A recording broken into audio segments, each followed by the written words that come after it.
Muy buenos días. Antes de comenzar este conversatorio, quiero solicitarle a todas y todos los presentes, por favor, eh, poner en su pantalla vista hablante, porque este conversatorio va a contar con la presentación de un intérprete de lengua de señas. Así que para poner vista hablante deben dirigirse a la vista superior, costado derecho.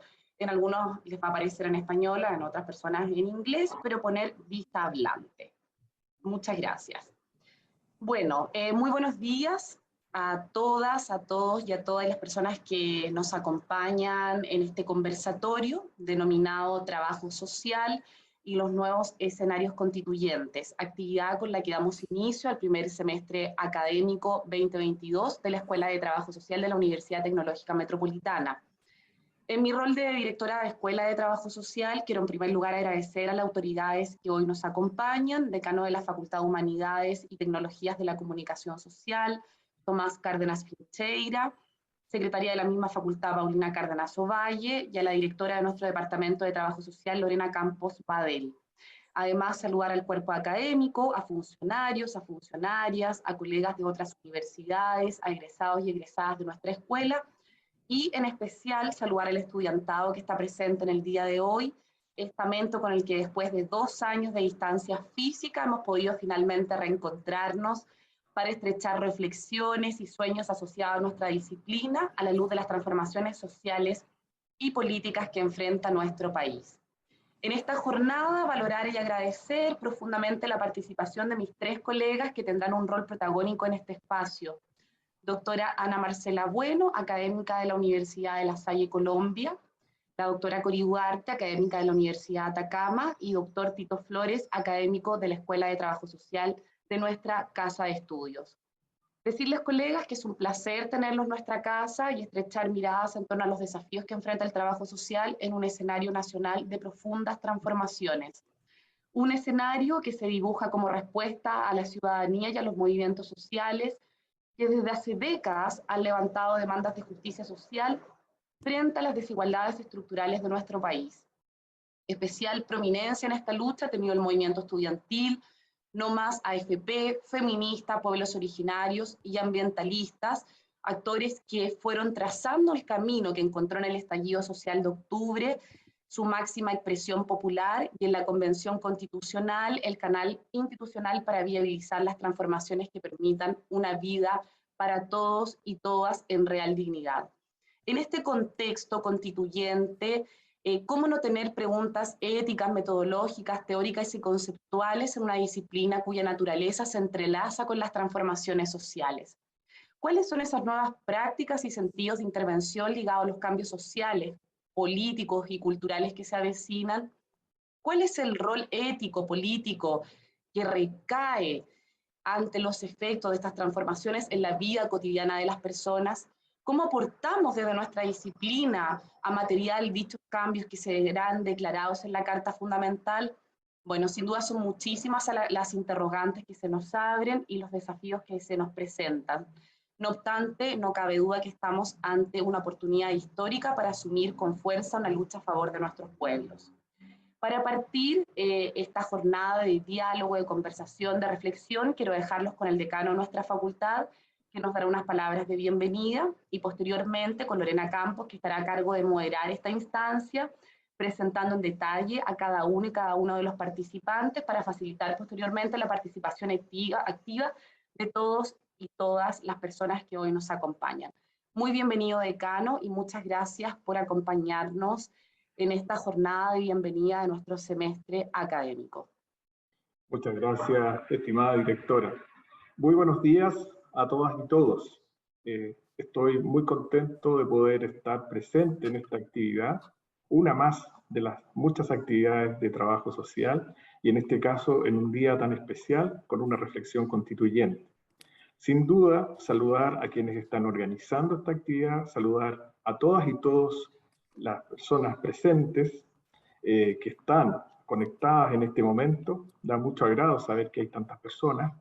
Y evidentemente saludar a Ana Marcela Bueno, la colega de la Universidad de Colombia, a Cori Duarte de la Universidad de Atacama, y por supuesto a nuestro colega académico Tito Flores, ¿ya? De la Escuela de Trabajo Social de nuestra facultad.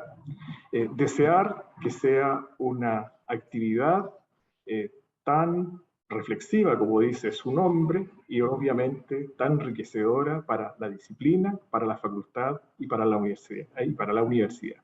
Sean todos y todas muy bienvenidos y bienvenidas. Muchas gracias, decano, por sus palabras y saludos. Vamos entonces a dar inicio a la fase que corresponde a este conversatorio en este proceso de reflexión del trabajo social con miras a lo que está ocurriendo en Chile, pero también a lo que está ocurriendo en toda Latinoamérica con relación a los cambios sociales. Quiero volver a recordar la indicación que está puesta en el chat para quienes hayan ingresado ahora, que dado que este es un conversatorio inclusivo para aquellas personas que puedan y quieran escuchar la interpretación en lengua de señas, coloquen en modo speaker o hablante en la vista para que puedan entonces poder tener acceso a esta traducción. Entonces vamos a comenzar en esta mañana con la presentación de la doctora Ana Marcela Bueno. Ella es de la Universidad de La Salle, Colombia, y en esta oportunidad, además, digamos, de querer compartir con nosotros, va a abrir los fuegos en este conversatorio. Y por lo tanto, Marcela, te dejamos para que puedas entonces iniciar este proceso de diálogo y de debate en esta mañana. Les pido a las personas que quieran ir formulando preguntas, que las vayan colocando en el chat, de manera de que al término de las 3 presentaciones podamos abrir un espacio de diálogo. Marcela, por favor. Bueno, muy buenos días. Voy a compartirles una presentación. Entonces, por favor, me indican si la están viendo. Un minuto. ¿Aún no? No, porque se me olvidó darle compartir. Aquí está. ¿Ahí la ven? Sí. Ahí sí. Perfecto. En modo presentación. ¿Ahí ya está en modo presentación? Sí. Sí. Perfecto. Bueno, primero que todo, agradecer la invitación a este espacio. Me parece que iniciar un año académico en trabajo social con un acercamiento a lo que acontece en nuestros contextos, pues es fundamental, porque el trabajo social, pues no se puede, digamos, no nos podemos acercar al trabajo social si no es a partir de nuestros contextos. Lo que acontece en nuestros contextos es lo que le da sentido al trabajo social. Eso es una primera idea. Una segunda idea, pues el hecho de acercarse a un contexto como el colombiano también nos va a dar cuenta de que los contextos pues también tienen sus propias particularidades, ¿no? Y en esa medida, los trabajos sociales a nivel mundial pues también tienen sus particularidades. El trabajo social colombiano pues es muy distinto al chileno y etcétera, otros contextos, pero acercarnos a estos otros contextos nos da la posibilidad de reconocer digamos, nuestros problemas, también asuntos que pueden ser cercanos. Y bueno, hoy les voy a compartir un poco lo que ha sido la experiencia del trabajo social colombiano en el marco de su proceso constituyente en los años 90, porque cuando me mandaron la invitación había de pronto como una confusión respecto a lo que ha pasado los últimos años. Nosotros tuvimos una constitución en el año 91, pero en esta década, o en la década pasada, perdón, tuvimos lo que fue la construcción de un acuerdo de proceso de paz, que como tal uno podría decir es un escenario constituyente, por supuesto, porque nos da bases para pensarnos una sociedad distinta. Entonces, con eso quería, digamos, iniciar. Si ustedes se dan cuenta, esta primera diapositiva nos habla de la paz de Colombia está en la nueva Constitución. Nosotros estamos hablando de paz desde hace décadas, porque como vamos a ver a continuación, nuestro contexto, digamos, ha estado atravesado históricamente por unos elementos de marcada violencia sociopolítica. En principio, desde que Colombia se constituye en república, digamos que estuvo, digamos, como orientada por dos grandes líneas de pensamiento, una línea liberal y una línea conservadora. Entonces el bipartidismo marcó la política colombiana durante muchísimos años, digamos que en el marco de ese bipartidismo tuvimos una época de violencia muy fuerte en los años 50. Entonces, digamos, venimos con un proceso de violencia hace bastantes años. En los años 60, un poco a partir de esas condiciones de desigualdad y de violencia que se venían dando en el marco, o a partir de estas condiciones bipartidistas, se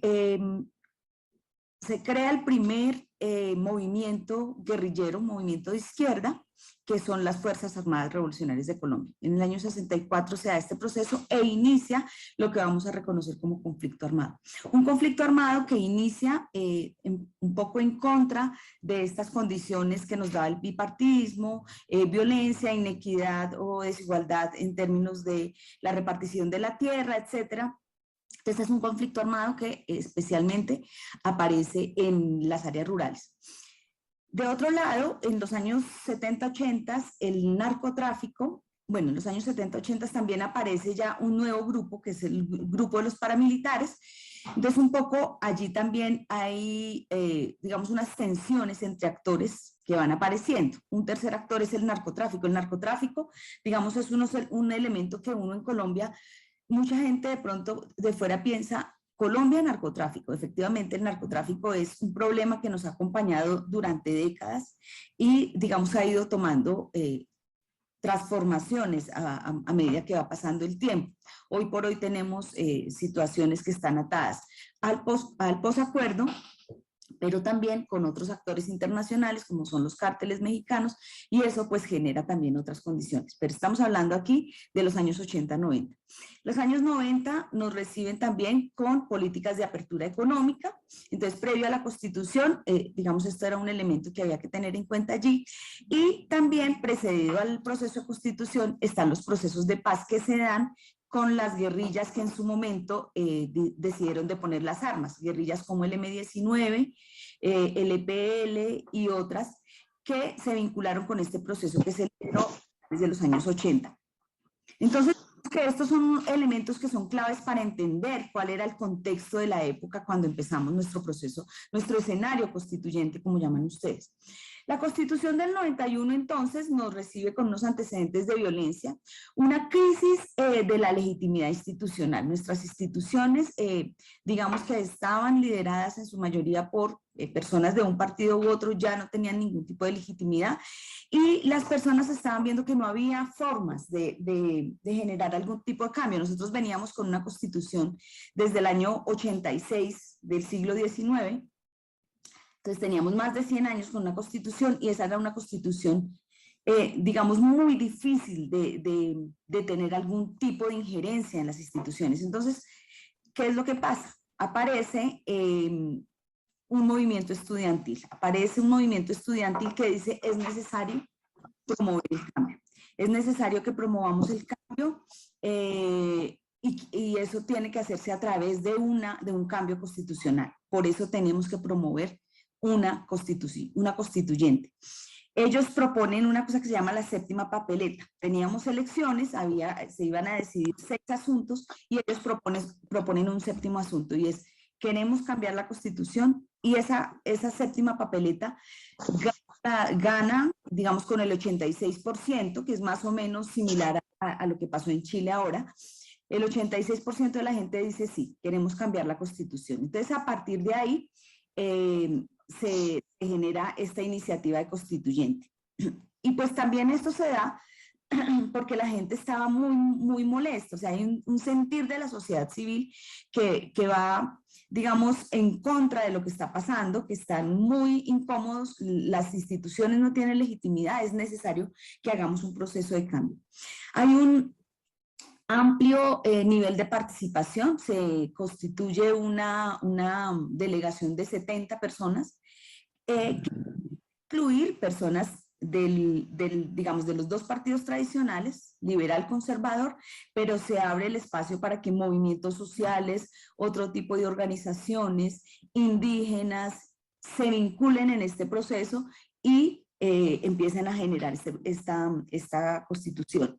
Hay una mesa de tres personas, una del Partido Liberal, una del Partido Conservador y una persona desmovilizada de los recién procesos de paz que se habían logrado configurar. Digamos que eso da cuenta, me parece importante hacer este contexto para mostrar, digamos, lo que implicó esa construcción inicial de lo que fue nuestra Constitución. ¿Eso que nos mostró luego? Entonces nos mostró una Constitución completamente pluralista y consensuada. Precisamente por lo pluralista, llegó a consensos fácilmente, porque quien se vinculaba tenía la posibilidad de presentar propuestas y eran propuestas que se incluían intentando no cometer los errores de seguir en la lógica de solamente tener en cuenta lo tradicional y más bien pues se intentaba que la gente se sintiera, digamos, como identificada en este nuevo documento.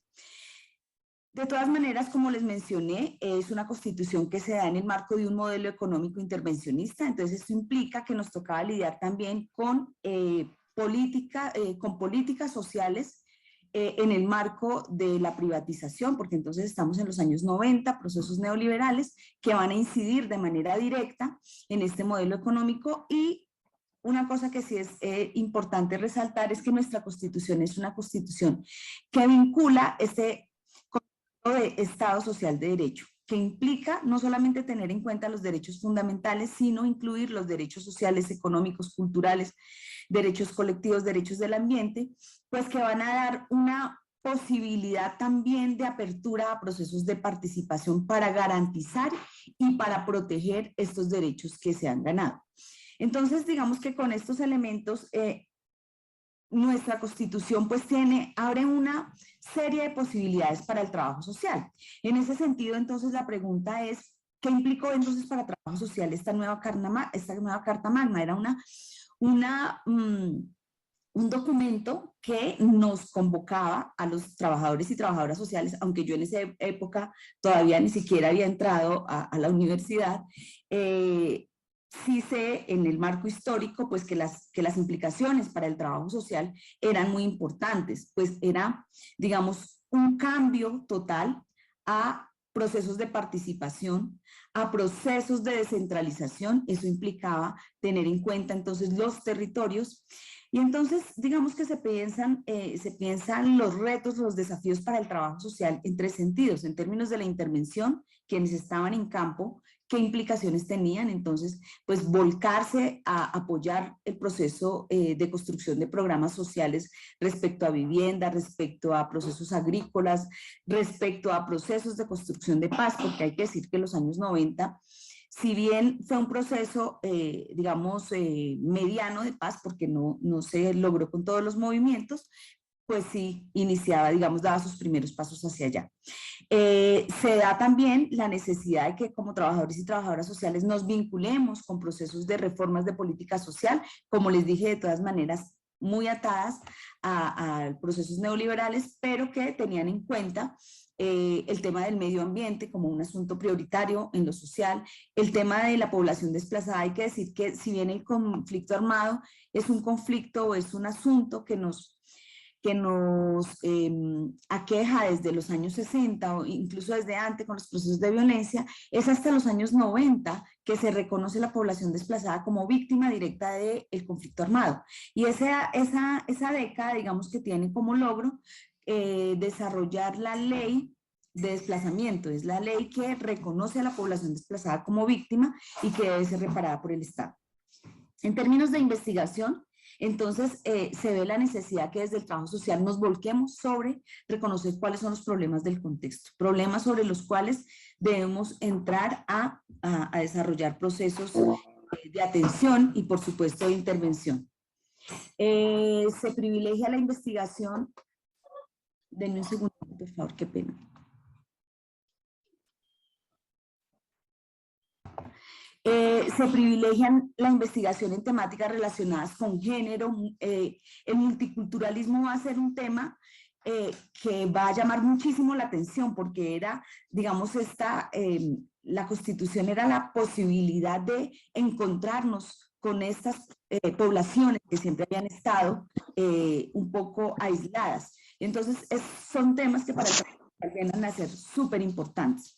En términos de la formación, pues por supuesto, la participación política era como de los asuntos que nos convocaban suficientemente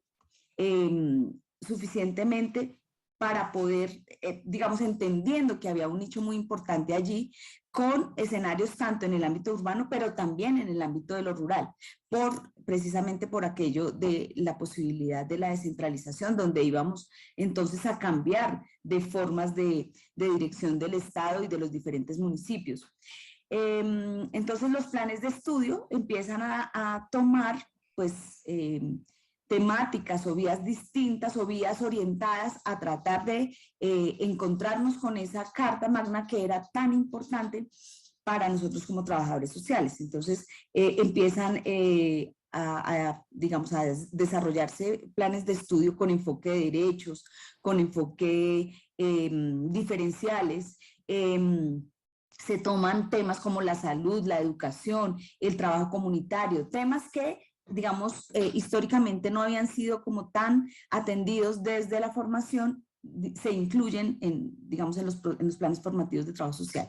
Se ve la necesidad de desarrollar planes de posgrado para poder atender este tipo de temáticas o de asuntos que se consideraban relevantes en ese momento para lo social. Y también hay que decir, en los años 90 tiene una característica y es la década en la que se empiezan a gestar los grupos de investigación. Si bien aquí todavía no hablamos de los temas que se fueron desarrollando, sí, lo que sí hay que decir fue que hubo un interés muy fuerte en lo que pasaba en el contexto. Han pasado, digamos, 30 años de la Constitución política. Un segundito porque ahora me colgué acá. Han pasado 30 años. ¿Y qué ha pasado?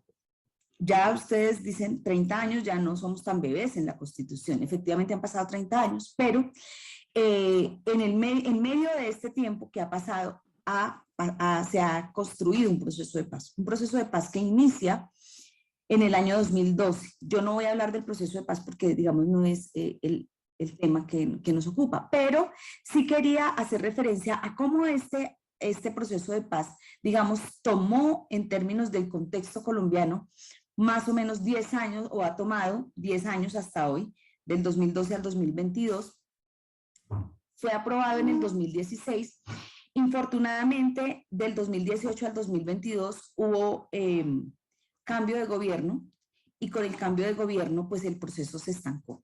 Entonces, llegamos con este proceso de paz a 6 puntos fundamentales: el desarrollo agrario, la participación política, la solución a drogas ilícitas, a tener en cuenta las víctimas del conflicto armado, a pensarnos en que llegábamos al fin del conflicto, y pues el 6º punto, que era la implementación y la verificación. Han pasado 4 años en que el acuerdo está quieto, no se ha podido cumplir. ¿Qué pasó en el año 2019? Algo similar a lo que pasó en Chile. Hubo un estallido social. Un estallido social, digamos, que reclama inconformidades, claro, respecto al proceso de paz, sí, pero también a los pendientes que la Constitución hasta el día de hoy no ha podido, digamos, resolver. Y eso, pues, nos pone de frente a saber, bueno, ¿qué podemos hacer como trabajo social?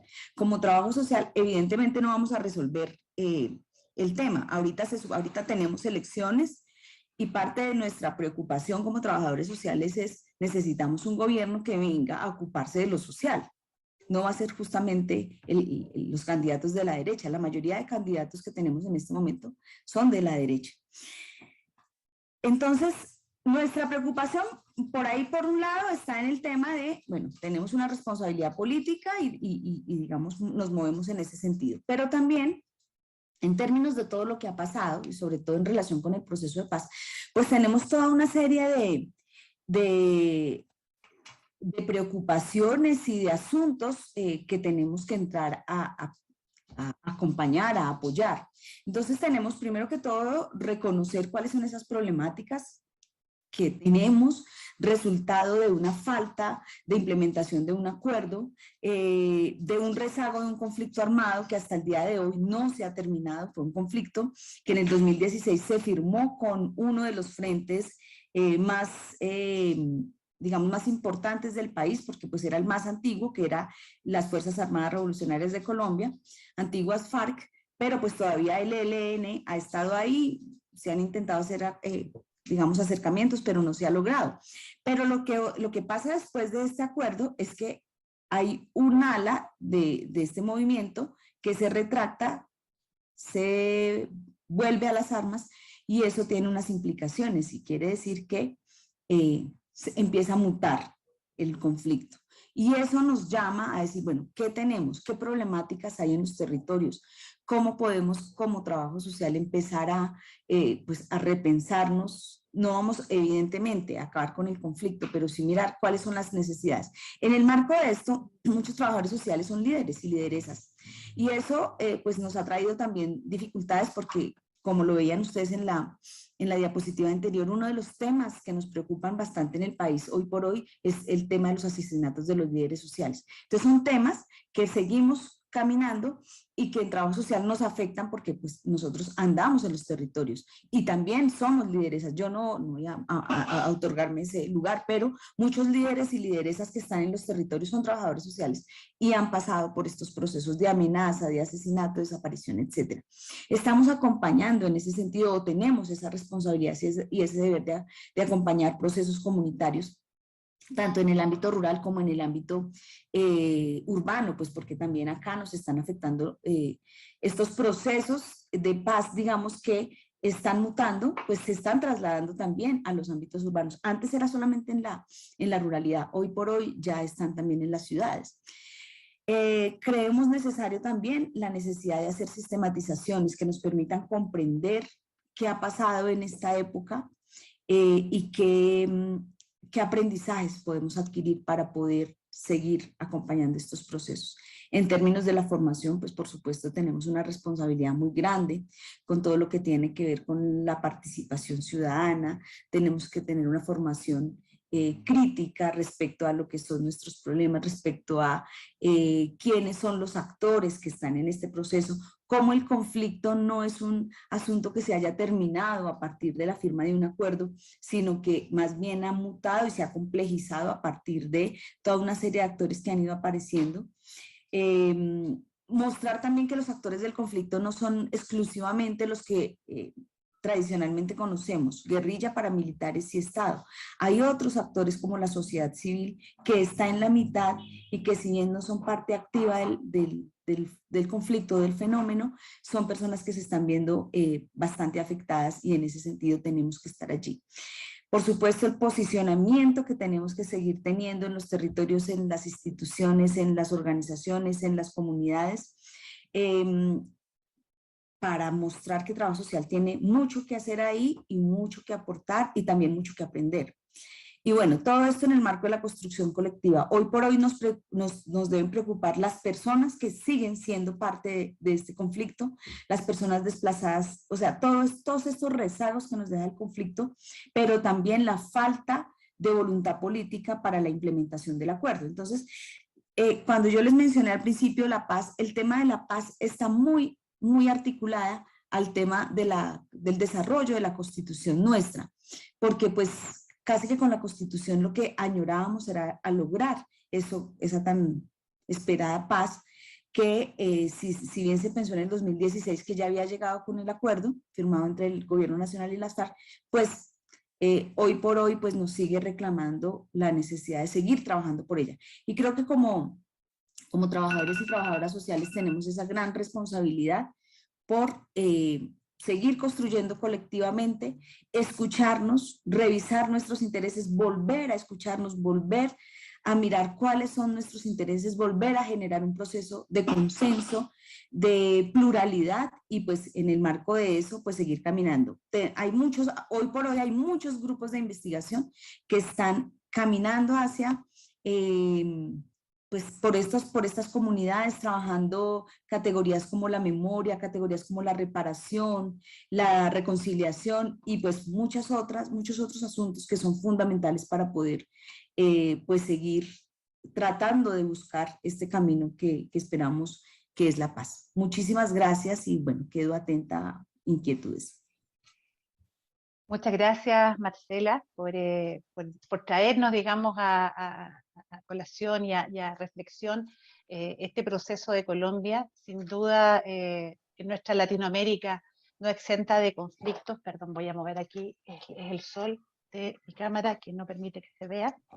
Y aprovechando, digamos, de poner a colación lo que para ustedes ya son 30 años. Nosotros estamos iniciando este proceso y para ustedes que ya llevan 30 años de esta constitución y de esta reflexión en torno a los procesos violentos, a todo lo que ha tenido que significar el proceso de la paz en Colombia y los desafíos para este trabajo social, fracturado por la historia y no ajeno ni exento a lo que se debe construir desde el reconocimiento, el acompañamiento, la sistematización, como tú señalabas, la formación, el posicionamiento y la construcción colectiva. Y cómo aún así el conflicto no termina, continúa y se deben entonces buscar nuevas fórmulas. Entonces ahora, para pasar, digamos, a esta segunda intervención, quiero dejar con ustedes a Cori Duarte. Cori es trabajadora social de nuestra casa de estudio, pero además es académica de la Universidad de Tarapacá, perdón, de Atacama, y además ella es máster en Inmigración y Refugio de la Universidad Autónoma de Madrid. Entonces, quisiera dejar entonces a Cori, quien además está muy contenta de estar con nosotros y nosotros de estar con ella acá, ya para poder entonces iniciar esta segunda intervención. Cori, por favor. Muchas gracias. Buenos días a todos, todas, todos quienes están presentes en esta actividad. Lorena tiene razón, estoy muy contenta porque siempre es bueno volver a casa, ¿cierto? Aunque sea de manera virtual. Así que estoy muy, muy, muy agradecida de poder compartir con ustedes el día de hoy. Voy a intentar compartir, no sé si se ve, porque insisto que soy neófita en Ahí esto del sí, Zoom. ahí recién, Cori, lo pones en pantalla completa, ahí estamos. Perfecto, súper. Y me voy a poner el temporizador para no hablar de más y darle paso a Tito, que luego va a querer también conversarnos. Bueno, como bien decía Lorena al inicio, yo estoy situada en la Universidad de Atacama, que es el lugar donde trabajo. Pero estoy en la región de Atacama, en la ciudad de Copiapó. Y me parece que ese es un tema relevante para poder situarme desde el lugar de enunciación, desde dónde voy a hablar, para poder contarles un poco lo que quiero contarles el día de hoy. Esto es relevante porque, como lo pongo en algunas diapositivas más allá, voy a intentar comentarles la mirada que tenemos desde un territorio particular, desde una encarnación particular, desde un acuerpamiento particular que está situado en la región de Atacama, ¿cierto? En la ciudad de Copiapó y particularmente desde la Asamblea Territorial Placilla Morales, que es el lugar desde donde yo también puedo accionar, ¿cierto?, militar y actuar en términos de la discusión constituyente que se arma también en los territorios, en las comunidades.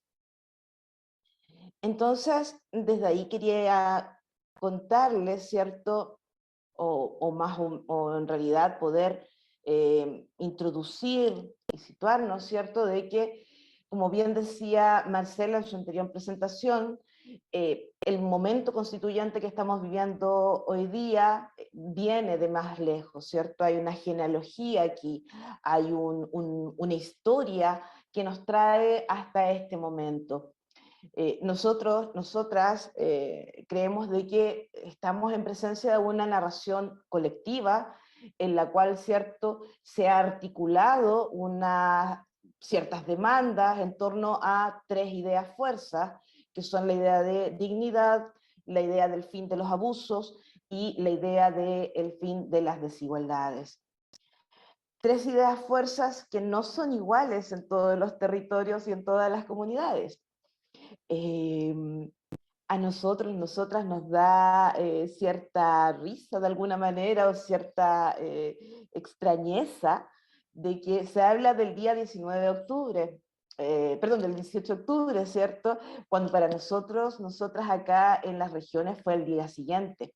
Y desde ahí nos hemos ido articulando con estas ideas fuerza que en realidad tienen otro cariz, otra denominación, otro sentido cuando estamos trabajando y cuando estamos articulándonos desde territorios distintos a la región metropolitana. Y veíamos también que esta narración colectiva que se armando trae remembranzas de una memoria larga, colectiva, ¿cierto? De organización, de lucha comunitaria, de resistencia comunitaria y poblacional, que se articuló en diversos territorios, en diversas corporalidades a lo largo de todo el país, ¿sí?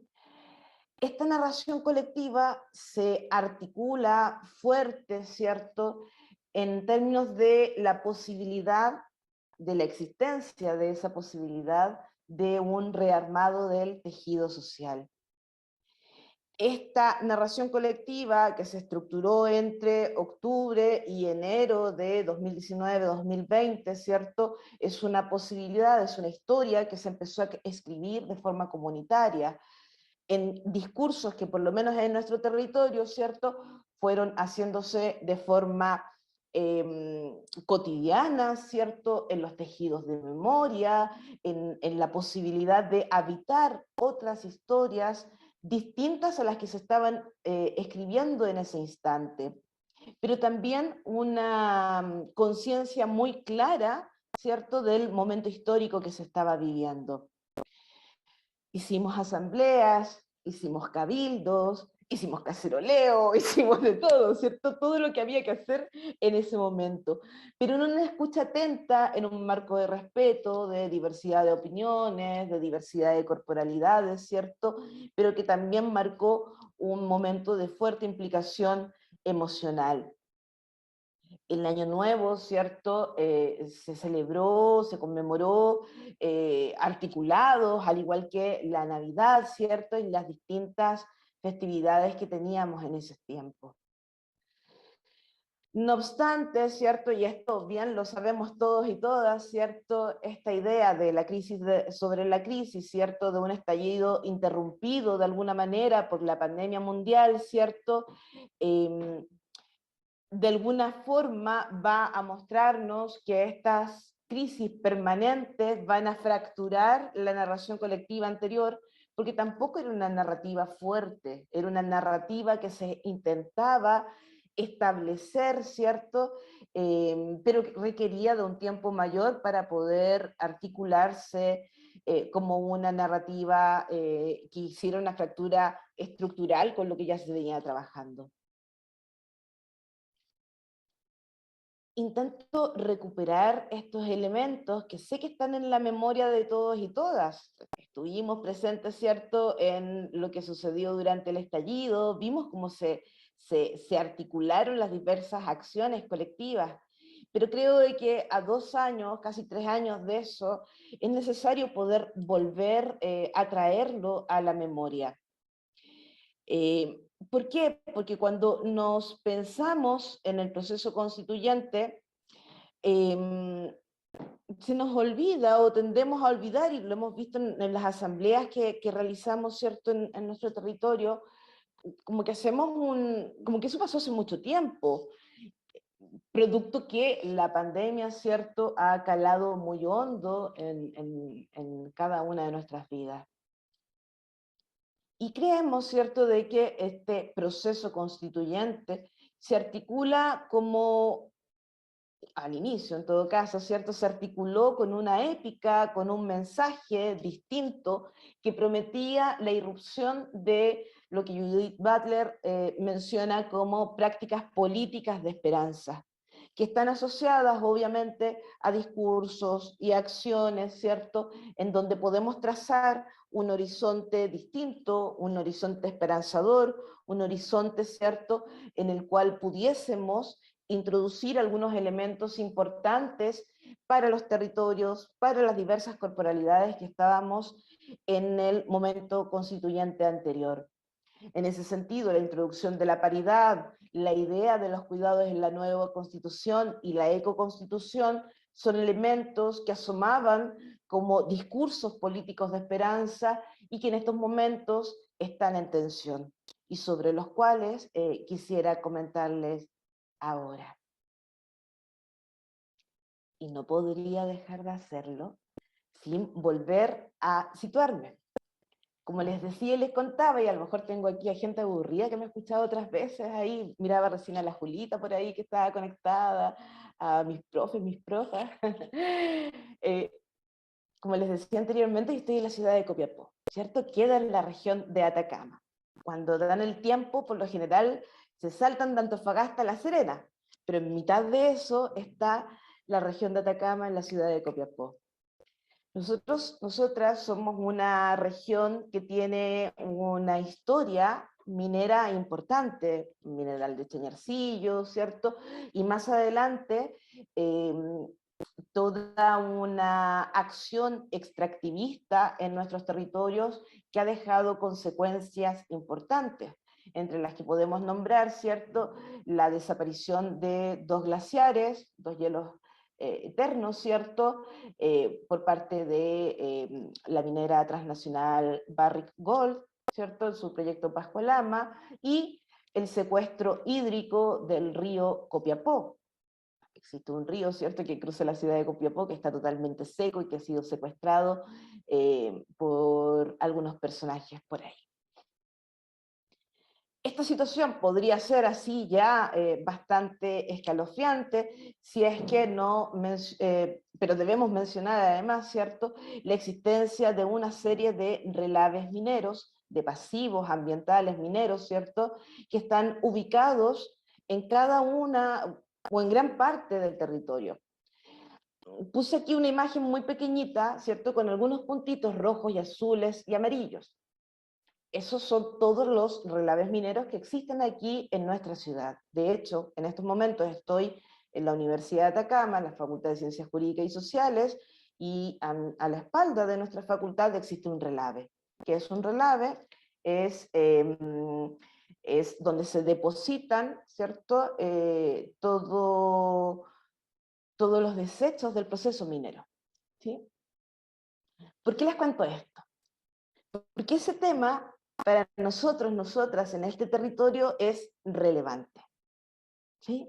Ese tema marca nuestras vidas. Ese tema, ¿cierto?, genera situaciones contradictorias en términos de si se atiende, ¿cierto?, las demandas de la empresa extractivista, las oportunidades que presenta la empresa extractivista, o se atiende, ¿cierto?, otros elementos que son importantes en el territorio. Por ello, una de las cosas que se trabajó bastante en el momento, ¿cierto?, posterior al estallido, en la constitución de los cabildos, de las asambleas, era la necesidad de una ecoconstitución. Y esto no desde la retórica de lo técnico o desde la retórica de quien tiene el conocimiento, sino desde una narrativa que se instala desde estos cuerpos, estas personas, estos territorios que han sido sacrificados, ¿cierto?, por la industria extractivista,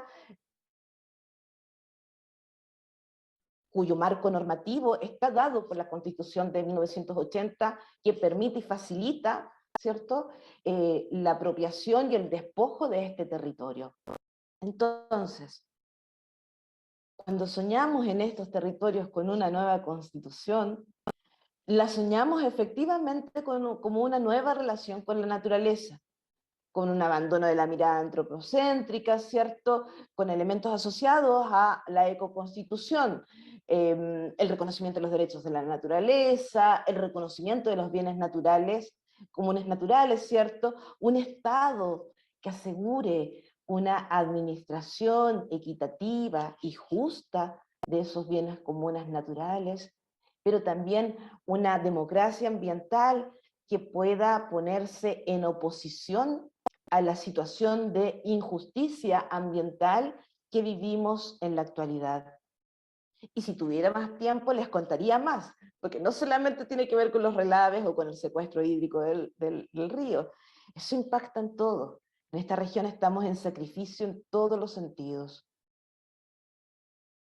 Pero también una de las cosas que aparecía con mucha fuerza en los cabildos, en las asambleas, ¿cierto?, era la necesidad de tejer, como bien nos decía la Julieta Kirwood, una constitución, ¿cierto?, tejernos como nodos feministas y por tanto tejer una constitución feminista que permitiera, ¿cierto?, defender el principio de los cuidados como un elemento político importantísimo en la discusión, poder afirmar, ¿cierto?, y luchar por una vida libre de violencia en la estructura constitucional, por la garantía de los derechos sexuales y reproductivos, asociado siempre a una educación no sexista y con enfoque de derechos humanos, ¿cierto?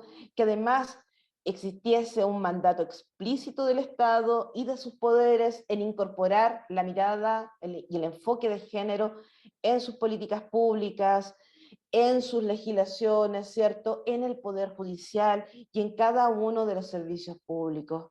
Porque al final, y como bien lo dice por ahí alguna organización, ¿cierto?, esta discusión va más allá de las Juanitas, ¿sí? Es una constitución que debiese, ¿cómo se llama?, representarnos a todos y todas.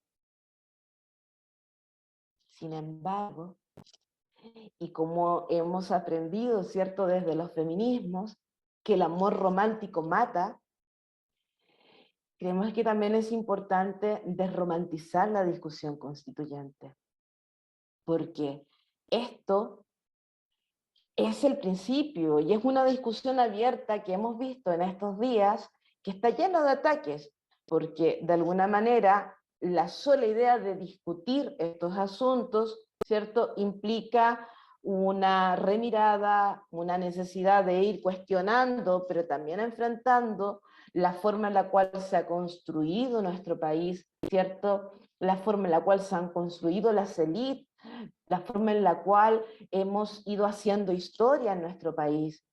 Y eso implica, ¿cierto?, una revisión. Ahora bien, la racionalidad neoliberal no se acaba con una constitución. Se puede dejar con claridad, ¿cierto?, determinado o expresado el fin de un modelo de desarrollo extractivista, colonial y patriarcal, pero eso no es suficiente para poder acabar, ¿cierto?, con siglos y siglos de dominación y control. Además, necesitamos que lo que se vaya a discutir y lo que creemos que va a quedar y esperamos que quede en esta Constitución pueda traducirse en leyes y políticas que a largo plazo puedan de alguna manera atacar ese modelo de desarrollo que hemos heredado, ¿cierto?, de la Constitución de 1980. Y en términos de la discusión disciplinaria y profesional, creemos de que efectivamente este proceso en sus sueños, en sus prácticas políticas de esperanza, en su desromantización y en su consolidación, debe también tener la capacidad de poder interpelarnos, perdón, en la intervención que realizamos en lo social. Y yo creo firmemente de que es una posibilidad cierta de forjar la indisciplina en trabajo social. Esa indisciplina que está asociada, ¿cierto?, a prácticas de resistencia en el ámbito profesional y disciplinar. Prácticas de resistencia que estén, ¿cierto?, relacionadas, que estén articuladas con las ideas fuerza de las que hablaba al inicio, con la lucha por la dignidad, el fin de los abusos y la desigualdad. Por otro lado, creo que también es importante destacar que este proceso constituyente, y es donde más me alegro yo, ¿cierto?, ha dado una perspectiva territorial importante. Santiago no es Chile. con mucho cariño para quienes están en Santiago, que son la mayoría de quienes están acá, pero Santiago no es Chile. En las regiones, en los territorios, suceden cosas que en Santiago no es posible de imaginar, de comprender, ¿cierto? Porque nuestro país es un país muy largo y las realidades son muy distintas las unas de las otras. Creo también que es importante recuperar la narración colectiva que habíamos iniciado en un momento y que tiene que ver con la idea de y la posibilidad de volver a encontrarnos. Y ya con esto termino, como para no aburrirles, poder iniciar la discusión y escuchar también a Tito que viene posteriormente. Yo creo de que esa posibilidad cierta de volver a encontrarnos pasa de nuevo por forjar prácticas políticas de esperanza y prácticas políticas de esperanza a nivel territorial, a nivel comunitario, en las cuales podamos reconocer, ¿cierto?, que somos sujetos, somos corporalidades que son dependientes las unas de las otras, pero que también tejemos relaciones de interdependencia. No vivimos individualmente, vivimos de forma comunitaria. Y creemos que esas prácticas políticas de esperanza están articuladas, ¿cierto?, con la posibilidad del trabajo, ¿cierto?, de la circulación y la defensa de la vida, que no tiene que ver solamente con la vida propia, ¿cierto?, desde la idea individualista, desde la idea neoliberal, sino que el compromiso con toda forma de vida, en la cual exista una valoración de la ética del cuidado, ¿cierto?, que nos permita, como decía Paola Volados y Sánchez, ¿cierto?, desnaturalizar la matriz patriarcal del extractivismo neoliberal en territorios como el cual estoy situada, para poder retejer comunidades a partir del reconocimiento de las propias vulnerabilidades, de las situaciones en las cuales estamos situadas y situadas. Yo creo firmemente en que podemos hacer política, una política, ¿cierto?, en la cual los trabajadores y trabajadoras sociales seamos parte importante en términos de la participación en estos mismos procesos, pero una política que se haga desde lo vincular, que se haga desde la empatía, desde la compasión, ¿cierto?, desde el rescate de las memorias, desde el retejido de la comunidad, ¿cierto?, para poder poner narrativas distintas y distantes del proyecto histórico capitalista que hemos vivido hasta el momento. Lo voy a dejar por ahí, para que podamos ir conversando, así que agradecida también de la escucha activa y atenta. Eso. Muchas gracias. Muchísimas gracias, Cori, por escucharte. Es cierto lo que tú señalas, Santiago no es Chile, y por eso nosotros quisimos, además intencionadamente, tampoco Chile es el centro del universo, por lo tanto también abrirlo a lo que pasa en nuestra querida Latinoamérica, lo que pasa en regiones, y entender que estos procesos son y requieren de una mirada mucho más profunda, de una mirada que está sumida a las interrelaciones. Entonces ahí agradecer por habernos planteado el tema, digamos, desde esta construcción, desde las desigualdades, desde el fin de los abusos y desde la recuperación de la dignidad como un proceso que requiere reconocer que debemos generar esta nueva narrativa, esta construcción colectiva a la que tú nos llamabas, y ya retejer la comunidad, este concepto de retejer las relaciones que tenemos para llevarnos a todas esas prácticas de esperanza, a esos elementos que queremos hoy día tener, como la paridad, como los cuidados, como la ecoconstitución que tú nos planteabas a propósito, digamos, de la realidad que les ha tocado vivir ahí en Copiapó, en Tierra Amarilla y en toda esa zona, con los efectos del extractivismo minero. Entonces yo quería, digamos, agradecer aquello y pasar a nuestro próximo panelista, que es Tito Flores, trabajador social de la UTEM, magíster en Gobierno y Gerencia Pública de la Universidad de Chile y doctor en Gobierno y Administración Pública de la Universidad Complutense de Madrid. Académico de Trabajo Social y exdirector de Relaciones Nacionales e Internacionales de esta casa de estudios, docente, relator y consultor nacional e internacional en temas de gobierno, análisis de políticas públicas y educación superior.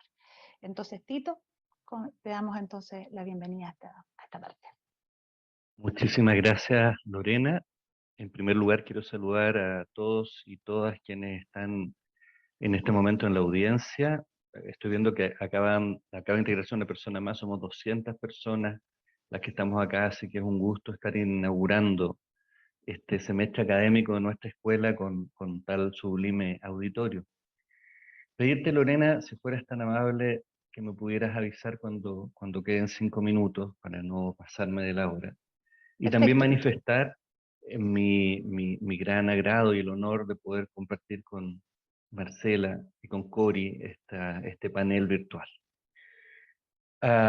Y además hacerlo de alguna manera en representación de quienes somos los anfitriones, la Escuela de Trabajo Social de la Universidad Tecnológica Metropolitana. Voy a compartir pantalla para ir acompañando de algunas imágenes con muy pocas palabras puestas allí respecto de el trabajo social y los nuevos escenarios constituyentes.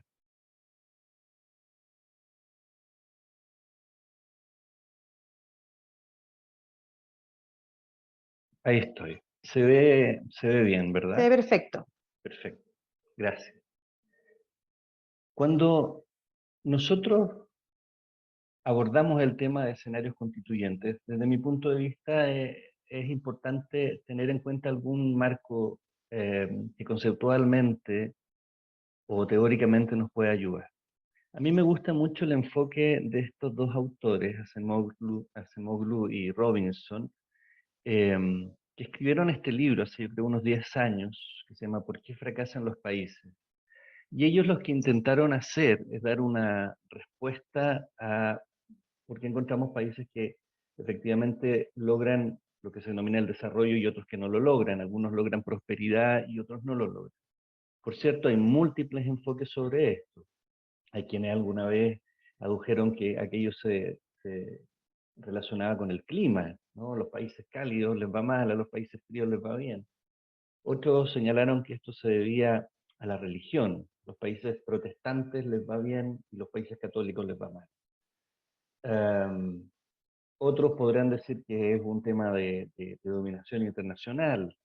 En fin, Acemoglu y Robinson lo que hacen es tomar el enfoque neoinstitucionalista y llevarlo a un orden mundial. Y entonces ellos dicen que la clave, la diferencia esencial entre esos países que les va bien y los que fracasan, es la fortaleza de sus instituciones. Es decir, aquellos países que tienen un entramado institucional robusto tienen más posibilidades de que les vaya bien en la historia que los que no la tienen.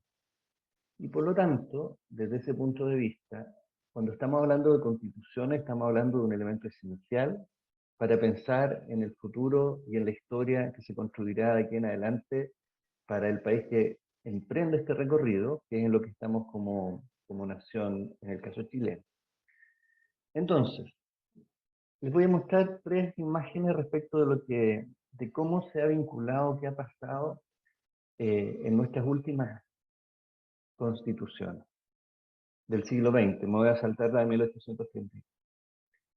La cuestión social en Chile, aquel asunto que emerge a fin del siglo XIX y principio del siglo XX, la discusión que existe en torno a ello entre conservadores, entre liberales laicos, entre liberales laicos, entre reformistas laicos, reformistas católicos, entre revolucionarios, dio paso a un cambio bien importante en la política chilena, que fue la Constitución de 1925. Es decir, no es posible entender por qué Arturo Alessandri Palmi logra instalar esta Constitución si no pensamos como antecedente directo la cuestión social. Pero lo interesante, desde mi punto de vista, es que esto está íntimamente ligado con el desarrollo de la disciplina en Chile. No es casual que en el mismo año, 1925, nace la Escuela de Servicio Social Dr. Alejandro del Río, la escuela de la UTEM, que va a cumplir 100 años dentro de poco.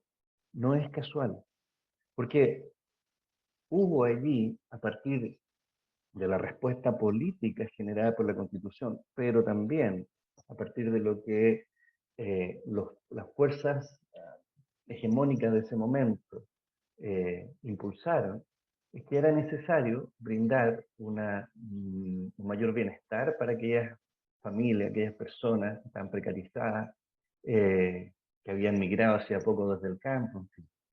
Y por eso es que nace la escuela Dr. Alejandro del Río, por eso es que nace el servicio social en Chile, el trabajo social en Chile y en Latinoamérica, por cierto.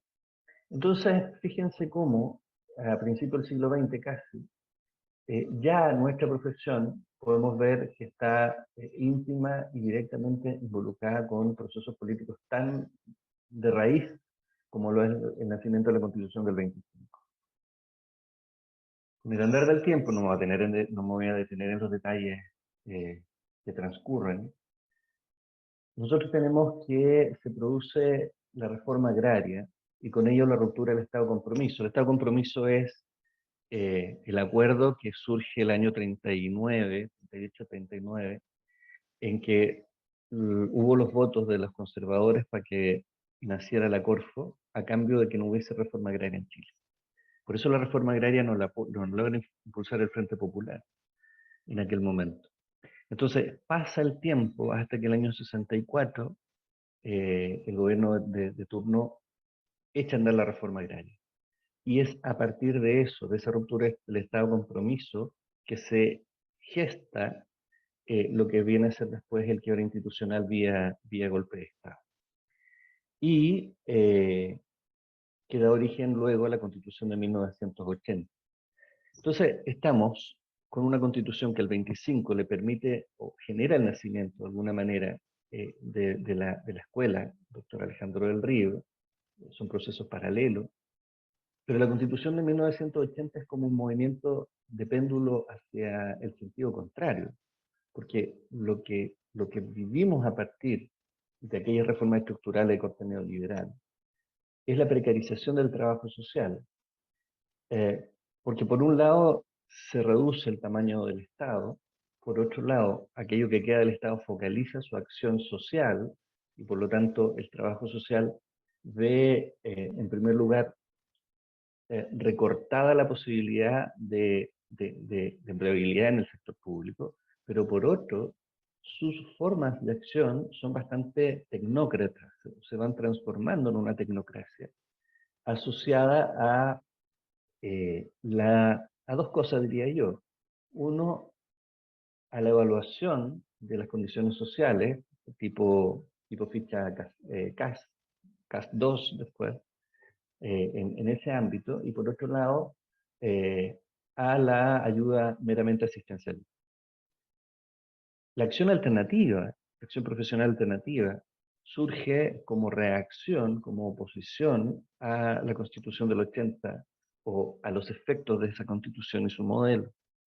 Y es donde viene la ayuda de la cooperación internacional y la acción que muchas organizaciones no gubernamentales desarrollaron en Chile, tratando de copar el espacio que había dejado el Estado cuando se retira de la acción social. Este segundo momento, por lo tanto, es el que ocurre hace 40 y pocos años. Hoy día estamos en un tercer momento, estamos viviendo un tercer momento. Voy a ocupar una imagen que Cori también ya nos compartió. Hay una demanda por más Estado, hay una demanda por protección social, hay una demanda por participación, tal vez hay una demanda por igualdad, en fin, hay varias demandas sociales. Lo que ocurre en octubre del 2019, 19 o 20, en fin, para recoger lo que nos compartía Cori, lo que ocurre en ese momento no es una situación aguda, sino que es una situación crónica que tiene esa manifestación a nivel eh, de paroxismo, si se quiere, a nivel de absoluta intensidad. Entonces, esto se había gestado probablemente con la Revolución Pingüina del 2005, con algo del movimiento universitario del 2010, con el movimiento feminista del 2018. Todo eso fue parte de estos ingredientes que fueron poco a poco gestando y que logran, como digo, la ruptura esencial en octubre del 2019. Y aquí vienen dos preguntas. ¿Vamos a tener constitución el 2022? Porque yo les mostraba en las dos láminas anteriores un hecho, un evento y una respuesta constitucional. Acá la pregunta es si vamos a tener o no vamos a tener constitución, porque tenemos que ser bastante claros en que existe una posibilidad que no haya nueva constitución y que el proyecto que surja de la Convención Constitucional sea rechazado. Y la posibilidad de que, por el contrario, sí tengamos nueva constitución, porque se aprueba el proyecto que surge. Yo voy a situarme en esta segunda posibilidad, de que sí sea aprobado. Entonces, la pregunta es, ¿qué va a ocurrir o qué podría ocurrir haciendo perspectiva con la Constitución del 2022? Para eso, necesariamente, tenemos que mirar lo que ha hecho la Convención Constitucional. Entonces, la Convención Constitucional está organizada en estas comisiones de sistema político, de principios constitucionales, forma de Estado, de derechos fundamentales, medio ambiente, sistema de justicia y sistemas de conocimiento. Cada una de estas comisiones aborda iniciativas, las discute, si las aprueba pasan al Pleno y el Pleno tiene que aprobarlas por 2/3 de los votos.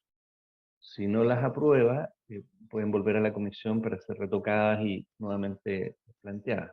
Si se aprueba, pasan a formar parte del proyecto definitivo de Carta Magna. Lo que yo hice fue una revisión de todas las comisiones, de todo lo que han aprobado las comisiones, e intentar hacer una vinculación con nuestra acción profesional, dejando de lado cosas que son muy importantes, pero que probablemente no están tan directamente vinculadas. Entonces, al hacer ese análisis y al tratar de organizar esto, uno podría vislumbrar que existen 5 ejes de normas que están ligadas con lo que es el trabajo social. Una es la garantía de derechos. Hay muchas normas que ya están aprobadas y son parte del proyecto final. Hay un ámbito de participación, otro de descentralización, de interculturalidad, de género y paridad. Voy a detenerme medio minuto por cada una de ellas para que logre entender. En tema de garantía de derechos, lo que nosotros podemos ver en las normas ya aprobadas es que se aprobó a nivel constitucional el derecho a la vivienda, a la sindicalización, al cuidado, a la salud, a la educación, al agua, derechos sexuales y reproductivos, derecho a un ambiente libre de violencia, derecho para adultos mayores, derechos para niños y niñas y adolescentes. Se me puede escapar alguno, pido disculpas por eso. En el tema participación, hay una expresión explícita de la importancia que tiene el involucramiento ciudadano en la profundización de la democracia y también en lo que es la acción a nivel nacional, pero también a nivel regional y a nivel comunal, porque la descentralización también está absolutamente establecida, fuertemente establecida en las normas ya aprobadas. Se habla incluso de comunas autónomas. La comuna autónoma se llama. Está el territorio a nivel territorial, regional y las comunas. Y acá, fíjense que incluso las juntas de vecinos estarían quedando a nivel constitucional. Está incluido en el proyecto, la junta de vecinos. Cosa que es bien interesante porque no es algo que haya ocurrido antes, ¿no? En la Constitución del 80 estaba difícilmente iba a poder ser. La interculturalidad también tiene un elemento y una presencia muy fuerte. Es una interculturalidad que está vinculada con la participación de los pueblos preexistentes. No le llaman pueblo originario, la Constitución está hablando de pueblos preexistentes, es decir, preexistentes a la llegada de los españoles en el siglo XV y XVI. Y el tema género y paridad también está muy presente, planteando desde que los poderes del Estado tienen que incorporar un enfoque de género en su accionar, en el lenguaje, en la composición de sus integrantes, etc. Entonces, aquí lo que uno puede empezar a ver o a vislumbrar es que efectivamente, de buenas a primeras, uno podría visualizar que para la disciplina del trabajo social hay espacios de desarrollo que pueden ser muy potentes.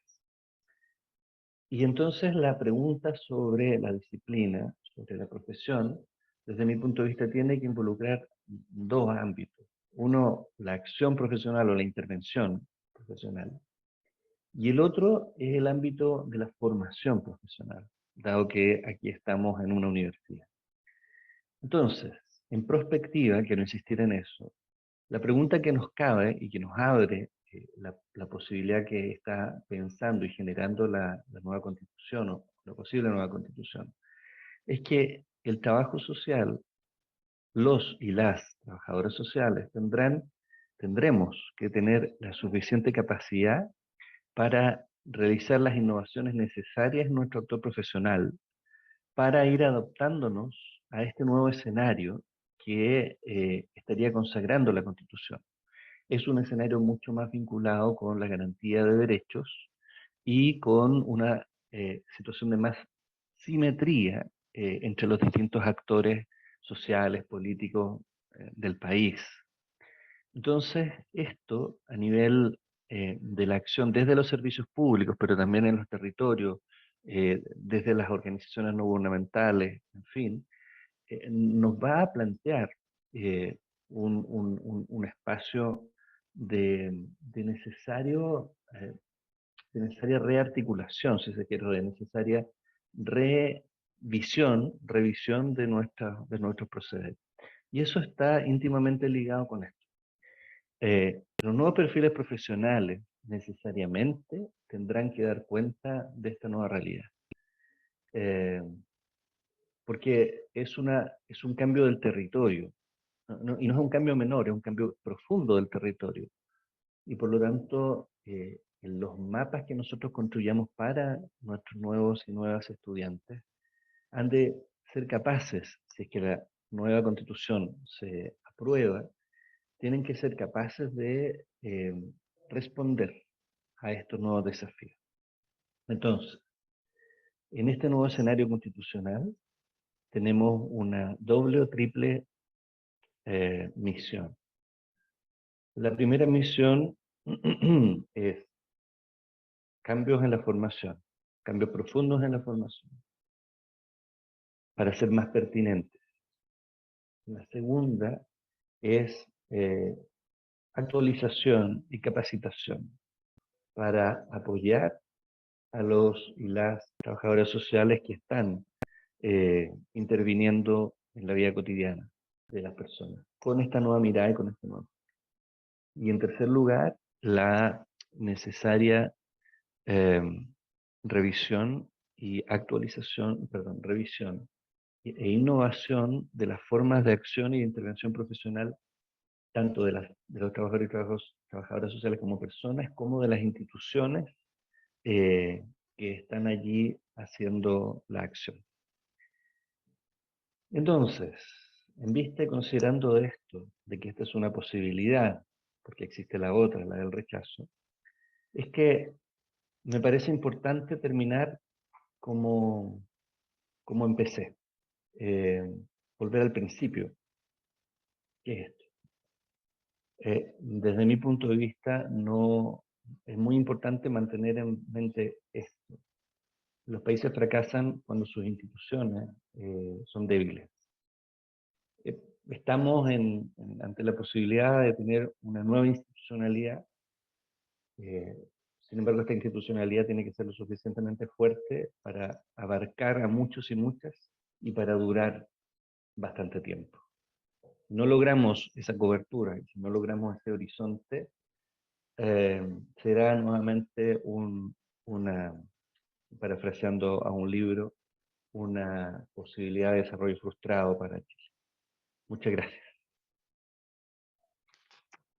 Agradecemos, Tito, esta revisión que nos has traído, digamos, en esta mañana, para efectos, digamos, de entender desde dónde viene nuestro proceso constitucional en Chile, de situar, por tanto, esa reflexión en ese análisis histórico, y a partir de esa reflexión, pensando un poco de cara a nuestros 2 años de centenario como Escuela de Trabajo Social, repensar cómo entonces reconstruimos esta acción profesional de cara, digamos, a este nuevo proceso constitucional. Y yo espero sinceramente que tengamos constitución del 22, ¿ya? Del 2022, y que efectivamente podamos, eso va a implicar entonces estas revisiones y estos cambios profundos en la formación, en irnos formando continuamente y justamente en revisar cómo entonces vamos a estar a la altura, innovando entonces en nuestros procesos sociales, tal como nos tocó en otros momentos históricos también asumir como trabajo social. Quiero pasar entonces ahora a abrir las preguntas que han ido dejando en el chat, pedirles también que a quienes quieran realizarlas, poderlas hacer por este medio, por el chat. Y para entonces comenzar, hay una primera pregunta de Angélica Cancino que señala cómo se justifica desde una perspectiva ética la afirmación de que los trabajadores sociales cumplan el rol de líderes y lideresas en comunidades que intervienen, desde la mirada del empoderamiento y la deconstrucción de privilegios, entre estos el acceso a la educación terciaria y universitaria. Abro entonces a cualquiera de los 3 panelistas que quiera contestar esta primera pregunta. Bueno, yo supongo que esa pregunta era para mí porque justamente en el marco de nuestra realidad tenemos muchos jóvenes de comunidades indígenas, comunidades afro, comunidades campesinas, pues justamente que vienen a prepararse a la universidad para poder regresar a sus territorios con algo de elementos para poder acompañar a sus comunidades en procesos. Seguramente desde una perspectiva ética esto les plantea dilemas. El dilema es si por el hecho de haber contado justamente con ese privilegio de asistir a la educación universitaria, pues no tengo el derecho de regresar a mi territorio a trabajar. Creo que ahí también hay que digamos, poner en discusión qué hacer en estos casos donde las mismas comunidades a veces le apoyan a estos jóvenes, a estas jóvenes, a venir a las ciudades, porque generalmente la educación superior pues está en las grandes ciudades. Y pues seguramente ahí hay unos dilemas éticos muy complicados, y para nosotros también, digamos, esas discusiones se ponen sobre la mesa, pero hay unas realidades territoriales y a veces exigen de nuestros profesionales tener que vincularse con estas comunidades de manera directa. No sabría decir si son profesionales que están digamos, contratados por alguna entidad específica, o si a partir de estos conocimientos que adquieren en la universidad, pues regresan a sus territorios a poder tratar de seguir acompañando. Por ejemplo, hoy por hoy en la Universidad de La Salle tenemos estudiantes víctimas que han sido víctimas del conflicto armado, víctimas de violencia sexual fundamentalmente, y que vienen a prepararse a la universidad porque dentro de sus intereses, primero porque parte de los beneficios que otorga un programa específico, que es el Auto 092, les permite acceder a la educación superior como parte de una reivindicación de un derecho. Y son lideresas que vienen a formarse para poder seguir contribuyendo en sus comunidades, pues en los temas que vienen trabajando. con población víctima de violencia sexual, con población víctima del desplazamiento forzado por el conflicto armado. Y bueno, ahí hay unos dilemas éticos, pero efectivamente, digamos, es como esa posibilidad también de volver sobre sus territorios con herramientas que les permitan, decimos, hacer acción sin daño, porque también muchas de estas lideresas han venido trabajando, muchos líderes y lideresas sociales en sus comunidades trabajan como asumiendo que son profesionales de trabajo social, ahí tenemos también que decirlo. Pero precisamente por falta de herramientas, pues pueden generar acción con daño. No estoy hablando solamente de líderes o lideresas. Si desde trabajo social se asumen procesos sin reconocimiento de unas herramientas, pues efectivamente van a generar pues unas acciones que no están en el marco de la intervención profesional. Vienen a la universidad y pues deben regresar a sus territorios. El otro tema es si por el hecho de venir a formarse no pueden volver allí. Es una pregunta que yo me haría desde la perspectiva justamente del dilema que eso representa, porque ese y otros dilemas se presentan en el momento de que nuestros estudiantes, luego egresados, pues deban volver a sus territorios. Gracias, Marcela. Había antes, y perdón ahí, de esta pregunta también, y a propósito de lo que tú acabas de señalar, se los planteo a todos los panelistas también un comentario de Fedora Rojas respecto al papel de los Estados Unidos en estos procesos. ¿Ya? Y ella pregunta, digamos, que no se ha mencionado, digamos, en ninguna de las tres presentaciones en particular. Si es que hay algo de eso en estas reflexiones, digamos, que nos acaban de compartir. ¿Hay alguno de los panelistas que quiera hacer mención a esta pregunta más bien, digamos, que está acá en nuestro chat?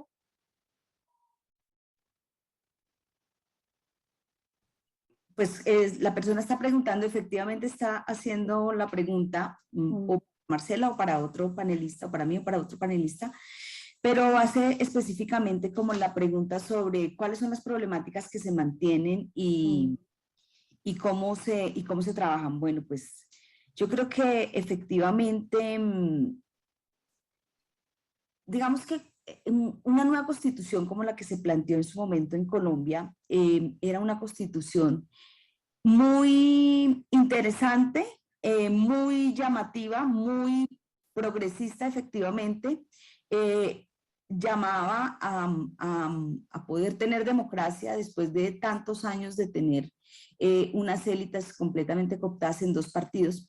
Y digamos que en cierta manera hubo logros, y es que efectivamente se abrió la participación, se generaron mecanismos para la defensa de los derechos, para la garantía de los derechos, pero digamos que no se ha atacado el problema de raíz. Efectivamente, el modelo de desarrollo pues, que tenemos en Colombia es un modelo pues, que no cuenta o que no ha atendido los problemas estructurales. Entonces seguimos con unos niveles, unos índices de desigualdad profundos, que por lo menos que con el proceso de paz que se intentó atender ese asunto con el primer grupo, con el primer punto del acuerdo, que es la reforma agraria, se esperaba, digamos, en cierta manera, lograr hacer una distribución equitativa de tierra. Como les digo, varios de los puntos del proceso de paz no se han cumplido. Creo que una de las formas como se intentó entrar a atender problemáticas como la desigualdad,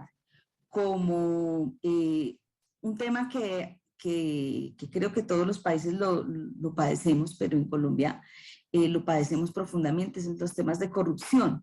Un tema que si bien con la Constitución se pensó en dar apertura a los territorios a partir de los procesos de descentralización, los procesos de descentralización generaron también unos niveles de, en cierta manera, de desentendimiento por parte del Estado, de alejamiento del Estado por ciertos territorios, y eso pues profundiza las condiciones de corrupción en los territorios más alejados del centro.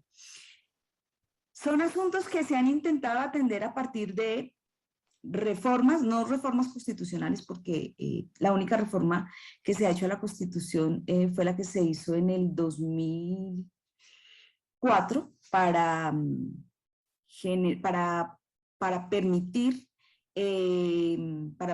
un doble, ¿cómo se dice? Una doble administración presidencial o gubernamental, más bien. Digamos que lo que se ha intentado con ciertas problemáticas es buscar mecanismos legislativos. Con la corrupción se intentó proponer un proyecto de ley para desarrollar algunas acciones que incidieran en disminuir los temas de corrupción.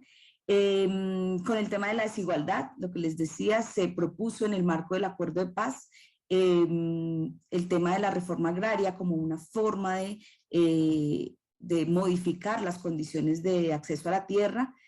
Sin embargo, pues mi percepción, mi sensación es que tenemos unas élites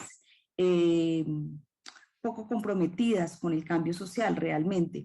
Hay un compromiso total al mercado y por supuesto al imperio norteamericano. Hay que decir que Colombia es un país que responde de manera favorable a las propuestas estadounidenses. Entonces, los cambios sociales en Colombia son muy complejos. Y pues estamos atravesados por un conflicto. Hasta que hubo el proceso de paz, el conflicto era la cortina de humo que tapaba todos los asuntos. Cuando se da fin al conflicto, se supone con la firma del acuerdo, se destapan toda una serie de situaciones y queda en evidencia todo el tema de la corrupción. El tema de la inequidad profundizada hoy con la crisis que tenemos a partir de lo que fue la pandemia del COVID-19 es algo que nos tiene hoy por hoy en condiciones de decir necesitamos realmente un cambio. Eso esperamos, hay quienes esperamos que realmente se dé un cambio hacia propuestas sociales que asumimos de interés social, pero bueno, pues no sé, tal vez soy un poco pesimista con los cambios que se han dado. Nuestra Constitución, de todas maneras, si bien tuvo logros, permitió la ampliación de ciertas poblaciones, de nuevos partidos, porque a partir de la Constitución pues ya se dejó de lado el bipartidismo, ya hoy por hoy son tantos partidos como candidatos. Hubo un momento que teníamos 60 candidatos para estas elecciones, ya se ha ido, digamos, reduciendo y con la última votación, las votaciones internas, pues quedaron alrededor de 6 candidatos. Sigue siendo mucha gente.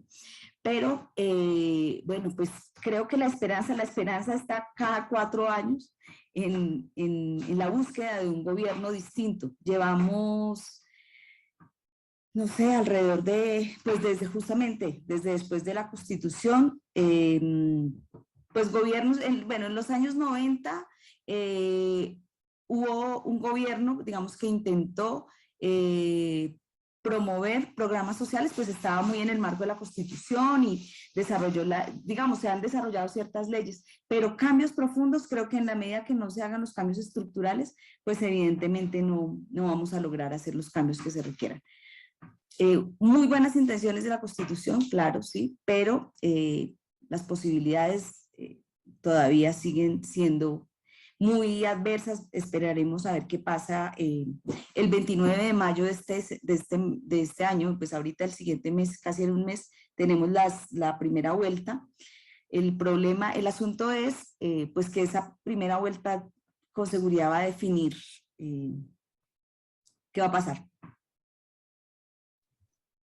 Perfecto, Marcela, muchas gracias.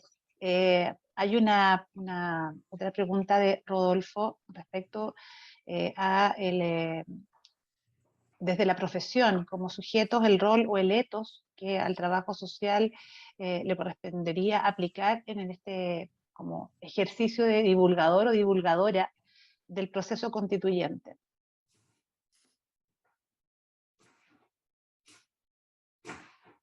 ¿Alguno de los otros 2 panelistas que quisiera contestar esta pregunta? Respecto del... Yo, por aquí. Cori, por favor. Sí, me quedé pensando en la pregunta y en la provocación. Yo creo que la divulgación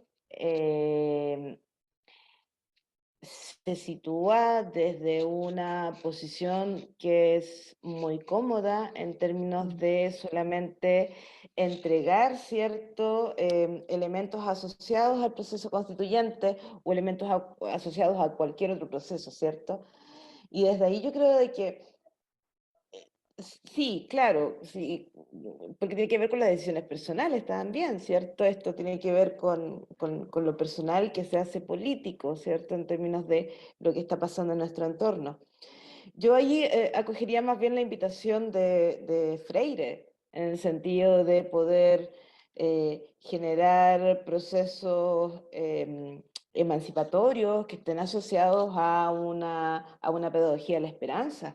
Y esta pedagogía de la esperanza, ¿cierto?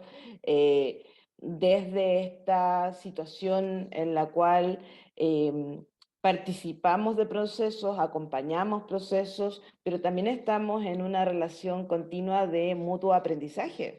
Nosotros, nosotras no sabemos, ¿cierto? Ni podemos caer en el mesianismo en términos de creer de que tenemos todos los elementos asociados a lo que está pasando con la Constitución. Y yo creo que esa situación, esa pedagogía de la libertad, esa pedagogía de la esperanza es sumamente necesaria en función de la gran distancia que existe entre la situación de lo cotidiano con el discurso político que en estos momentos se gesta, se está haciendo en la Constitución. En los territorios, ¿cierto? La preocupación en estos momentos tiene que ver con lo que se come en el día a día. La situación posterior a la crisis pandémica, ¿cierto? A la crisis sociosanitaria, tiene que ver con cómo construimos y reconstruimos, ¿cierto? Estos tejidos colectivos, estas vinculaciones, pero también tiene que ver con cómo enfrentamos estos elementos cotidianos asociados. Por ahí había una pregunta respecto de las comunidades dañadas y divididas por la dictadura, pero que también dentro de esta memoria larga se enfrentan a diversos fantasmas. En estos momentos, ¿cierto? En los territorios, ayer teníamos una asamblea, ¿cierto? Las vecinas, los vecinos estaban preocupados por un desabastecimiento y preocupadas si tenían que guardar azúcar y harina. Entonces, ¿cómo de alguna manera vamos trabajando, vamos encontrándonos en esta discusión que es sumamente sentida, cercana, ¿cierto? Y que está asociada también a diversas emociones que aparecen dentro del proceso constituyente. El miedo, ¿cierto? Esta preocupación por si efectivamente vamos a tener una constitución, que yo creo que sí, ¿cierto? Pero también esta necesidad del encuentro, de conversar, de ocupar todos los espacios, de poder hacerlo. Entonces yo creo que sí, volviendo a la pregunta, creo de que nos quedamos cortos con el rol de divulgadores, divulgadoras. Creo que tenemos que ser parte activa de los procesos, sobre todo en términos de poder generar esas instancias de pedagogía libertaria, pedagogía, ¿cierto?, esperanzadora, de encuentros y reencuentros y de poder volver a las relaciones comunitarias. Muchas gracias, Cori. Hay una próxima reflexión y pensamiento que nos hace Benjamín y que señala, dice, siento que es posible advertir un momento que ocurrirá si es que la Constitución nueva se aprueba, y es que la realidad nuestra de Chile será muy distinta a lo que plantea la Constitución, es decir, podríamos pasar por un proceso en que tengamos una Constitución muy progresista, democrática, plurinacional, de derechos sociales, etcétera, pero las desigualdades, los conflictos más importantes se sigan acrecentando, como lo que pasó en Colombia expuesto aquí. En ese sentido, ¿cuáles son las problemáticas que se mantienen en Colombia y cómo lo trabajan? O sea, esa es la pregunta que hace Benjamín, ahí claramente para Marcela. Pero esa era la pregunta que yo estaba respondiendo ahorita de cómo... Perfecto, tú le contestaste antes. Sí, sí, Ya, sí, sí. ya, perfecto. Entonces, a partir de allí, vamos a pasar ahí a otra, y que habla de felicitaciones, Marcela, me tocó estar por estudios y pude participar en un encuentro Universidad y Jueces por la Niñez, un proceso muy participativo, era muy difícil el trabajo social en territorios militarizados y guerrilla. ¿Qué aprendizaje para trabajo social puede señalar? Esta es una pregunta que nos hace Nancy Puentes. Como les mencionaba en el momento de la presentación, Colombia tiene un conflicto muy complejo, y es que en los territorios se pueden encontrar actores de diversa línea ideológica, ¿no? Entonces, y además están los grupos al margen de la ley, pero también el mismo Estado. Y eso, digamos que genera en los territorios bastantes complicaciones, efectivamente, para quienes trabajan en los territorios.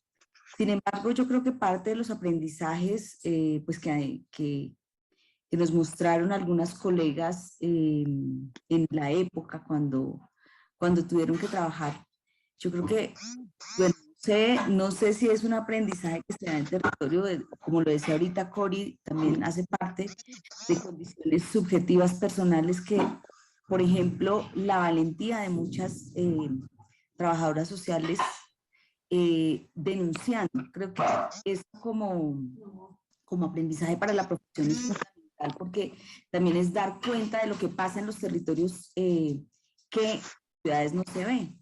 A veces efectivamente las capitales se convierten en el centro de atención de los problemas, pero resulta que los problemas sociales en los territorios son muy fuertes. Entonces creo que uno de los aprendizajes fuertes y que hoy por hoy en muchas universidades, digamos, se acompaña mucho es el tema de las denuncias como una forma de dejar ver pues lo que estaba aconteciendo en los territorios y cómo el Estado no está asumiendo una responsabilidad, digamos, acorde a las necesidades que se viven.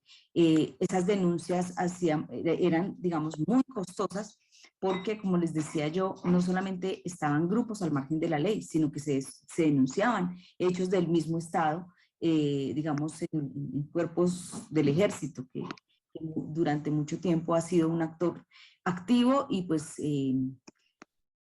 violento en términos de, pues, de participar de manera directa en uno de los grandes acontecimientos que se tienen sobre lo que ha sido la intervención del ejército en los territorios es los mal llamados falsos positivos, que son personas que se han asesinado o desaparecido en nombre de que eran guerrilleros. Entonces, para dar como resultados, hicieron, digamos, actos como estos. Entonces, ese tipo de denuncias yo creo que fue un gran aprendizaje para el trabajo social, que hoy por hoy lo trabaja bastante. Pues necesariamente todo el tema del trabajo comunitario, ¿no? Yo creo que se aprendió también a sortear situaciones como lo que es tener que estar en el marco del conflicto, acompañando procesos, ¿no? El trabajo comunitario, el articularse con las comunidades de manera, digamos, inevitable, o sea, no había forma de trabajar si no era en esa articulación directa con las comunidades y pues reconociendo y aprendiendo qué prácticas era posible desarrollar porque son contextos muy complejos. Y pues por supuesto la articulación directa, yo creo que uno de los aprendizajes también grandes ahí es cómo se hace ese trabajo directo, no solamente con las organizaciones sociales pues, que están en los territorios, sino también cómo se articula a las organizaciones gubernamentales o a las entidades gubernamentales que necesariamente pues, pueden estar ahí acompañando y son las directas responsables, ¿no? Voy a dejar acá porque aquí empezó un ruido un poco incómodo. Perfecto, Marcela, muchas gracias. La siguiente pregunta es de Matilde Montt y señala que nosotros no tuvimos la guerrilla interna de Colombia, pero sí tuvimos una dictadura que caló profundas huellas en nuestras comunidades, aún no resuelta desde la memoria histórica. Y ahí la pregunta va para Tito. Tito, ¿tú conoces en la convención alguna intervención de cómo se puede construir participación en las comunidades dañadas y divididas por la dictadura? Muchas gracias, Matilde, por la pregunta, Lorena. Me gustaría poder conectar también con la pregunta que formula José Luis Criado. Lorena. Perfecto. Entonces, señalo el tiro entonces la pregunta para que las contestes ambas juntas. Ya. Entonces señala, buenos días, dice entonces para profesor Tito Flores, las constituciones en su sentido de contrato social y político, requiere una visión de largo plazo para entender su posibilidad de sustentación y establecimiento de un determinado modelo de desarrollo. Así como el profesor lo indicaba, ocurre con la Constitución de 1925 en Chile, la Constitución española, post dictadura de Franco, y sin duda la misma Constitución del 80. ¿Por qué en Colombia no ha ocurrido según lo indica Ana Marcela Bueno? ¿Qué se requiere en Chile para que la nueva Constitución efectivamente se proyecte en el tiempo y genere los cambios estructurales que se pretende? Derechos sociales, políticos, mejor democracia, inclusiva, integradora, sustentable con el medio ambiente. Entonces ahí, bueno, dejo entonces Tito para que pueda contestar a más preguntas. Muchas gracias. Sí, Matilde, efectivamente fue aprobada una norma constitucional y pasó el plenario, por lo tanto está dentro del proyecto que busca, la voy a leer, es sobre derechos de las víctimas y la sociedad ante las violaciones de derechos humanos, derecho a la verdad, a la prevención e investigación, a la reparación integral de las violaciones a los derechos humanos y prohibición y rol garante del Estado frente a la desaparición forzada. No hace alusión directa a las violaciones de derechos humanos cometidas durante la dictadura militar chilena, sino que más bien a las violaciones de manera amplia, lo que incluiría las que lamentablemente tuvieron lugar en torno a octubre del 2019, noviembre y lo que vino después. Así que quedó incorporado porque hay como yo decía en la exposición, una fuerza bastante intensa en torno a la mirada con un enfoque de derecho, garantía de derecho, reparación, etcétera, llegando o buscando que queden a nivel constitucional. Respecto de la pregunta que señala José Luis, lo que yo diría es que lo que tuvieron aquellas constituciones, estoy pensando en la del 25 o la del 78 en España, no me voy a referir a la de Colombia porque desconozco ese caso en particular, es que tuvieron legitimidad, lograron ganar legitimidad, y es una legitimidad que fue construida en el origen y fue construida también probablemente en la forma en que se comunicó el proceso constituyente y en que logró implementarse la nueva constitución. Una de las críticas que se le ha hecho a la Convención Constituyente, o a la Convención Constitucional actual, es que ha sido deficitaria en ese ámbito, sin perjuicio de las críticas que le han llovido desde distintos sectores, pero como que no habría logrado, no estaría logrando ser lo suficientemente clara y contundente en poder transmitirle a la sociedad lo que se está realizando, lo que se está logrando, lo que se está construyendo. Yo pienso que ese es un elemento esencial que necesita mejorar esta constitución o este proyecto constitucional si quiere salir bien parado en el plebiscito de septiembre. Hay 6 meses, 5 meses por delante para que los constitucionales y quienes apoyen este nuevo proyecto salgan a hacer un proceso casi de evangelización, un proceso de persuasión en torno a las bondades de esta nueva Carta Fundamental, de este nuevo proyecto, esta nueva idea de Carta Fundamental. Podríamos entrar en ciertos vericuetos un poco más de detalle en términos de si conviene o no conviene para eso pegarla al proyecto, al actual gobierno. Porque lo que buscamos o lo que se necesita es que la Constitución se despegue, desde mi punto de vista, que esté por sobre el bien y el mal, en definitiva. El problema es que el gobierno actual salió diciendo que ellos no eran neutrales con esta constitución, con lo cual la tiñeron y todo lo bien o lo mal que le vaya al actual gobierno va a teñir a la nueva constitución. Y eso es riesgoso porque, a mi modo de ver, lo que buscamos es que este pacto social, este acuerdo social a lo Rousseau, como tú señalas, José Luis, logre ir más allá que la circunstancia de un periodo presidencial que es de apenas 4 años. Estamos hablando de que queremos una carta fundamental que nos dure a lo menos 40 años, 50 años, no sé. Y por lo tanto, yo pienso que ahí el gobierno tiene que ser un poquito más, tiene que tomar distancia. Insisto, lograr que el nuevo proyecto constitucional sea supra suprapartido, o sea, supraintereses particulares. Eso es lo que tenemos que lograr, legitimarla. Muchas gracias. Muchas gracias, Tito, por responder estas dos preguntas, que son las últimas que tenemos hoy día en el chat luego de esta larga jornada. Ya vamos a casi completar 2 horas de discusión que ha pasado rapidito. Quiero agradecer a cada una de las y los panelistas que nos acompañan, a todos los estudiantes y a todos los docentes y el cuerpo académico de la escuela y de otros departamentos. Y bueno, para el cierre quiero dejar a nuestra directora de escuela, Gabriela Gutiérrez, para que pueda cerrar esta actividad. Muchas gracias a todos y todas.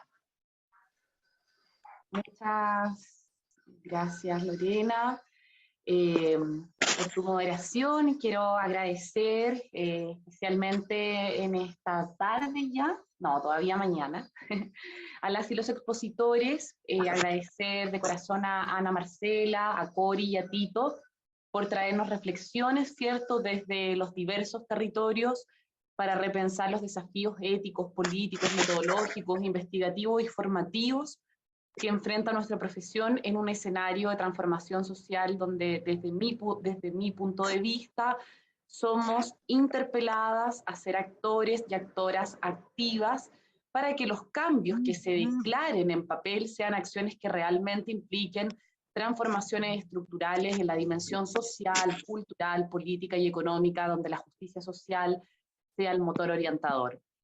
Que los movimientos sociales y que la ciudadanía, ¿cierto?, que ha hecho posible que hoy estemos en este espacio reflexionando sobre la posibilidad de tener una nueva constitución, puedan decir realmente que estos ejes que nos mostraba el profesor Tito Flores, igualdad de género, participación, interculturalidad, derechos y participación, sean dimensiones que realmente permitan una vida en total dignidad. Agradecer a nuestro estudiantado, a nuestros colegas docentes, a nuestros colegas en general, como decía, que son parte de nuestra casa de estudio, de otras casas de estudios, por hacer posible este maravilloso espacio de encuentro y reflexión. Un abrazo inmenso a cada una y cada uno, y muchas gracias por estar hoy en esta jornada de bienvenida e inauguración del semestre académico de la Escuela de Trabajo Social de la Universidad Tecnológica Metropolitana. Muchas gracias. Muy buena semana, un abrazo grande. Muchas gracias. Bueno, hasta luego y suerte con su proceso constituyente. Gracias, Marcela, que estés muy Gracias, bien. Marcela, un abrazo grande. Un abrazo. Gracias, Un abrazo a que todas. estés Salgo bien. corriendo porque voy para clase. Igual, igual. Vamos todos igual.